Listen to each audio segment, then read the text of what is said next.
Sir जब मैं 8 साल 7 साल 8 साल का था तो मेरे जो फ़ादर थे उनका देहांत हो गया क्योंकि उनको टीबी था।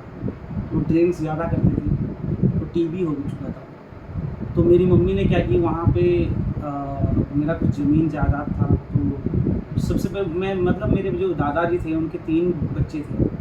तीनों को उन्होंने डिवाइड कर दिया ज़मीन, लेकिन मेरे जो चाचा थे तो मेरे पापा जब बीमार हो गए ज़्यादा तो उन्होंने क्या किया वो कब्ज़ा कर लिया ज़्यादातर ज़मीनों पे, खेतों पे। तो जो ज़मीन हमारा था जहाँ पे हम रहते थे तो उन्होंने मेरी मम्मी ने क्या किया कि वो ज़मीन बेचकर मेरे पापा को ट्रीटमेंट देने लगी, इलाज करवाने लगी। बट मेरे जो पिता थे वो गुजर गए। फिर उसके बाद मेरी जो सिस्टर थी सबसे छोटी, उनको भी वही बीमारी लग गई, फिर वो भी मर गई।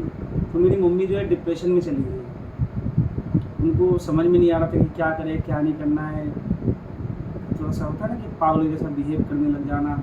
और उस टाइम पे मेरी मम्मी जो है काम करती थी खेतों में, जैसे रोपनी करना, रोपनी कहते हैं ना, धान रोपते हैं, धान रोपते थे, मटर रोपते थे। तो इनमें उस टाइम पे क्या था कि सैलरी ज़्यादा 30 रुपये 40 रुपये देते थे, या तो पैसे नहीं लेना तो क्या करते थे एक टाइम का खाना देते थे, जिसे शायद कुलाऊ कहते थे गाँव के लोग। तो इससे तो हमारा घर नहीं चल पाता। मेरी बहन थी उस टाइम पे, मेरा एक छोटा सा भाई बस पैदा हुआ था। तो बहुत डिफ़िकल्ट था हमारी फैमिली को सर्वाइव करने में। तो इसलिए मैंने सोचा कि नहीं, अब करना चाहिए कुछ हमारे लिए। तो लड़के यहाँ से जाते थे गाँव में दिल्ली से कमा कर दिखाते रहते थे कि हाँ भाई हम पैसे वाले हैं। तो मैंने भी सोचा कि हमें कुछ करना चाहिए मम्मी के लिए, क्योंकि गाँव में कोई काम तो है नहीं। तो मैं भी क्या किया कि वहाँ से बस आती थी ना, बहुत बड़ी एक बस चलती थी मेरे गांव में, बहुत फुल था बस। तो उसमें चढ़ गए जैसे तैसे करके, किसी को पता नहीं, क्योंकि दूर दूर से लोग आते वहाँ पे बस पकड़ने के लिए। तो हम भी भीड़ में घुस गया मैं। और वहाँ जाने के बाद रेलवे स्टेशन पे उतरा, मुझे पता नहीं कहाँ जा रहा है ट्रेन, बैठ गए। जब जो छोटी लाइन होती थी ना ट्रेन सर, तब की बात बता रहा हूँ, तब मैं उसमें बैठा। उसके बाद पता नहीं कहाँ गया। फिर उसके बाद जैसे पब्लिक जाती रही ट्रेन स्टेशन से, वैसे मैं फॉलो करता रहा। फिर जो सामने जो ट्रेन रुका हुआ था उसी में बैठ गए सब, मैं भी बैठ गया उसमें जर्नल में। फिर उसके बाद दिल्ली आया। दिल्ली आने के बाद जब यहाँ उतरा सर, एक तो 17-18 घंटे का रास्ता, मैंने कुछ खाया पिया नहीं था, तो मुझे भूख बहुत तेज़ लग रही थी। लेकिन जब उतरा मैं स्टेशन से तो बहुत भीड़ था इस रेलवे स्टेशन पर, नई दिल्ली पे। पहले तो पुरानी दिल्ली और ये था, इतना भीड़ था पूछो ही मत, मेरी हालत ख़राब। फिर बाहर निकला तो बाहर निकलने के बाद सर और ज़्यादा बिल्डिंग बड़ी बहुत सारे गाड़ियाँ, ऑटो, ये सब बहुत शोर शराबे। फिर अंदर चला गया सर डर के मारे। जाकर मैं जीने पे बैठ गया, 1 नंबर प्लेटफॉर्म का जीना जो है उस पर बैठ गया और रोने लग गया। लोग आ रहे थे जा रहे थे, कोई पूछा भी नहीं कि क्यों रो रहा है। और भूख इतनी तेज़ लग रही थी तो पेट के दर्द से और ज़्यादा मेरी हालत ख़राब था। फिर उसके बाद मैं वहाँ लेट गया सर, जीने पे ही लेट गया। उसके बाद जो एक लड़का मिला कवाड़ी चुनने वाला, इम्तियाज़ नाम का लड़का था, वो कवाड़ी चुन रहा था वो। तो मेरे से पूछा, मेरे को उठाया पहले, पूरा यहाँ क्या कर रहा है, कौन है तू? तो मैंने नाम सब कुछ एड्रेस बताया। तो वो बताया मैं भी बिहार से हूँ, तू आया क्यों है? तो मैंने बताया सारी स्टोरी, ये कहानी है। तो बोला कि यहाँ पर तो काम तो तेरे को मिलेगा नहीं, तो एक काम कर, घर चला जा। मैंने बोला भाई घर भी तो नहीं पता कि घर किधर है। तो उसने क्या किया, फिर मुझे बोला कि ठीक है तो रहेगा कहाँ पे? मैंने बोला तू बता भाई कहाँ रहूँ?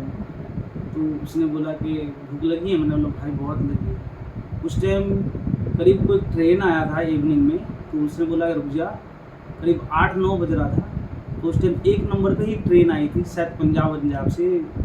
तो उन्होंने कहा कि 1 मिनट रुक, मैं खाना लेके आता हूँ। तो उन्होंने जो ट्रेन का जो कैंटीन है वहाँ से खाना चोरी करके लाया, ब्रेड आमलेट, और मुझे दिया। तो मैं खाया। उसके बाद उसने बोला कि चल मैं तुझे सोने के लिए लेकर जाता हूँ। तो उन्होंने, उस लड़के ने मेरे को छत पे लेके गया प्लेटफॉर्म पे, ठीक है। वहाँ की बात फिर मैंने भी उनको ही फॉलो करने लग गया, रैप क्लिन किया, बहुत सारी चीज़ें किया। फिर नशे में भी आदत पड़ गई, क्योंकि वो भी एडिक्टेड था। तो मुझे भी बोलता जब ठंडा लगती थी तो बोलता ये पी ले, ख़त्म हो जाएगा। पीने के बाद तो सुन हो जाता है इंसान, तो हम भी एडिक्टेड हो गए। तो मैं भी ये सुलेशन कहते हैं हिंदी में, सुलेशन लेता था, स्मैक लेता था।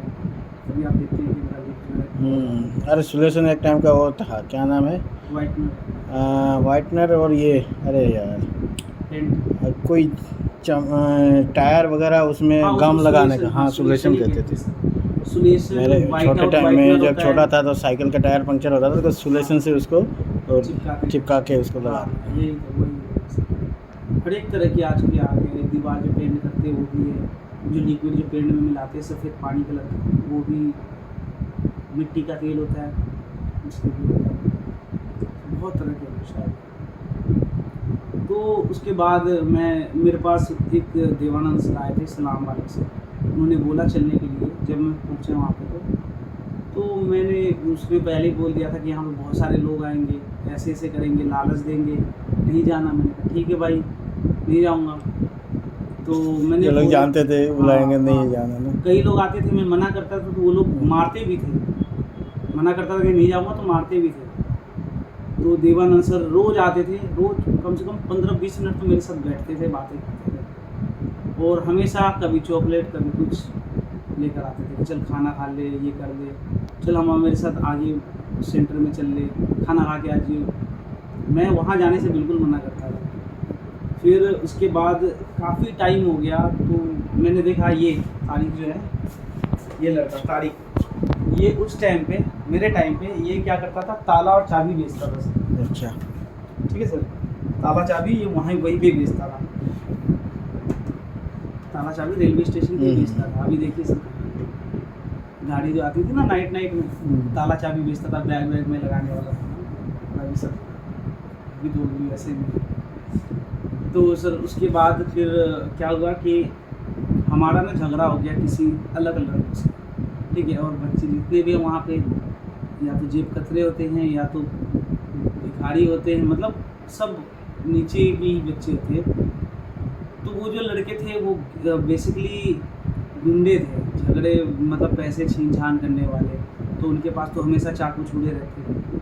तो हम लोग से बोला कि भाई तुम लोग हमें यहाँ पे तुम कबाड़ा चुनते हो तो तुम्हें पैसा इतना देना पड़ेगा। हमने बोला कि हम नहीं देंगे, बस झगड़ा शुरू हाँ। हुआ। तो इसी बात पे बोला कि तुम लोग यहाँ से चले, ठीक है, यहाँ से किसी और स्टेशन पे जाओ, ये हमारा एरिया है।